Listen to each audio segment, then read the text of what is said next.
السلام عليكم متابعين قناة زوم 14. هذه الحلقة نقوم بإعدادها بعد كل ميركاتو، وسوف نتكلم في هذه الحلقة عن الميركاتو الشتوي بعد إغلاقه منذ أيام. اشترك في القناة وفعل التنبيهات حتى يصلك كل فيديو من الفيديو مع فيسبوك وتيك توك. وهيا بنا نبدأ. نشكركم على الدعم في الفيديوهات السابقة وانتظر منكم الدعم على الفيديوهات القادمة.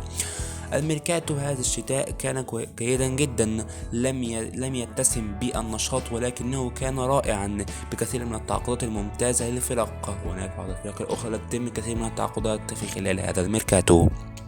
البداية ستكون مع فرنسا في جنوب فرنسا، وتعاقد نادي مارسيليا مع خط وسط المغربي عز الدين أوناحي قادما من نادي أونجي بصفقة ممتازة كده سوف تفيد خط وسط نادي الجنوب. عز الدين أوناحي قامت عليه عروض كثيرة ولكنه ذهب إلى مارسيليا بنهاية الأمر بعد تألقه الكبير في مونديال قطر.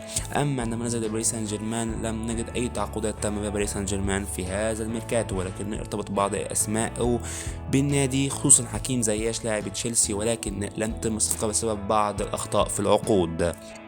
أما عندما نتجه إلى ألمانيا نجد بايرن ميونخ يقوم بالسوق قليل ولكن وفير وكسب جدا بالتعاقد مع 3 لاعبين مهمين. أولهم هو الحارس يان سومر القادم من فريق بورشيا مونشنلادباخ بسعر 8 مليون يورو. حارس جيد جدا سيعوض غياب الحارس مانويل نوير لفترة طويلة، وأظنه هو الحارس الأقدر لقراءة بايرن ميونخ.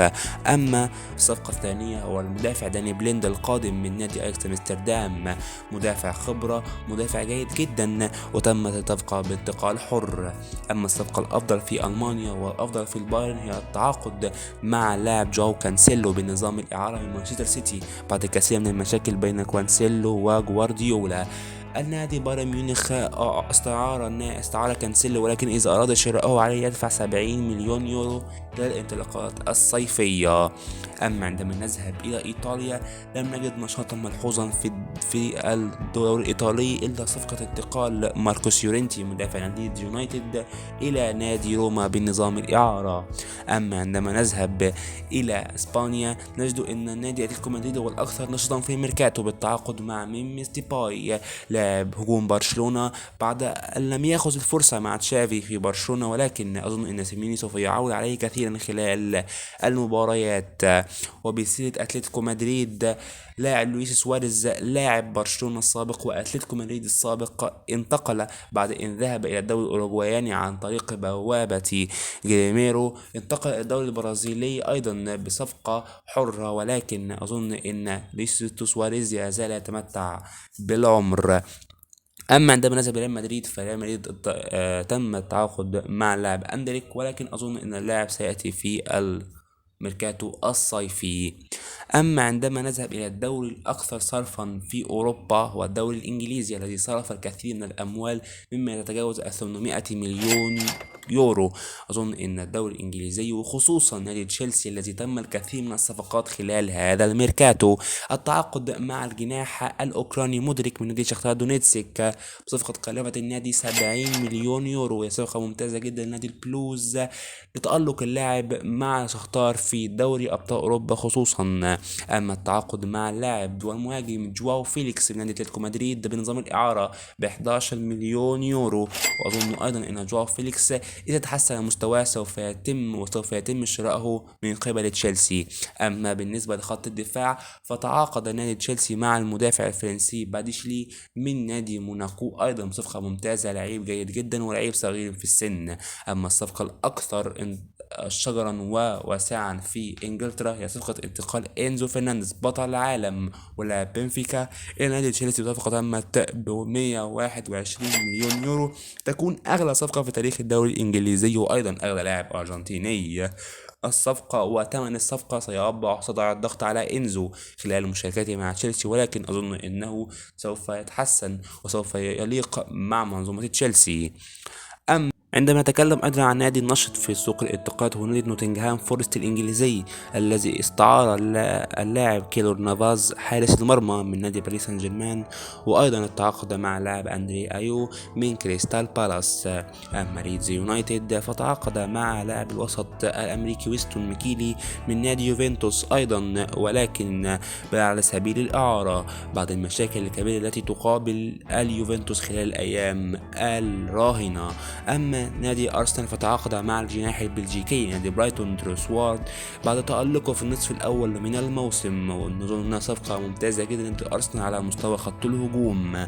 أما أيضا في خط الوسط فتعاقد أرسنال مع لاعب جورجينيو من خط وسط تشيلسي أيضا بعد صفقة انتقال حر. أما عندما نتكلم عن توتنهام فتعاقد توتنهام مع المهاجم من فياريال اللاعب دونجيوما أيضا بعد إن تألق دونجيوما وكان يستحق أن يتألق ويذهب إلى أحد الفرق الكبيرة.